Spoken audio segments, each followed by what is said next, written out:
В Нерюнгринском районе прошел конкурс под названием «Наставник и его команда». Главная цель – поддержка школьников, попавших в трудную жизненную ситуацию, и профилактика детского неблагополучия. За ходом районного конкурса наблюдала Екатерина Павлова.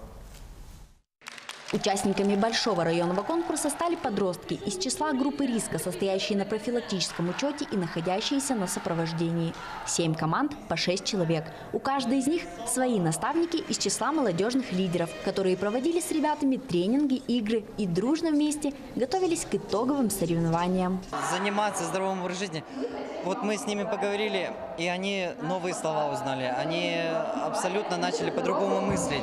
Мы сделали так, чтобы они научились не только сами понимать, что это плохо и все остальное, но и смогли научить других. Итоговый конкурс прошел в 3 этапа. Визитка, где ребята представляли свою команду и основные жизненные принципы. Конкурс коллажей здоровья начинается с порядка. И 3-й этап – спортивно-развлекательная квест-игра. Было тяжело, но поначалу было, а теперь уже легко все дается.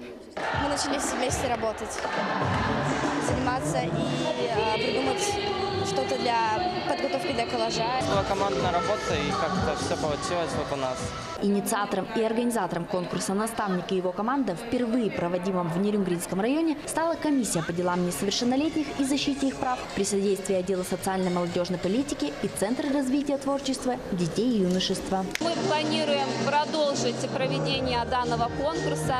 Единственное, что, возможно, будет меняться формат проведения, именно категория наставников. Возможно, в следующем году мы проведем конкурс «Инспектор» и моя команда. Решение сложных задач, логический ход мыслей, сообразительность, скорость и умение находить выход в самой безвыходной ситуации. Ребята вместе преодолели все этапы конкурса и забрали заслуженные награды, дипломы, сертификаты, сладкие подарки, а самое главное – бесценный опыт и новых друзей.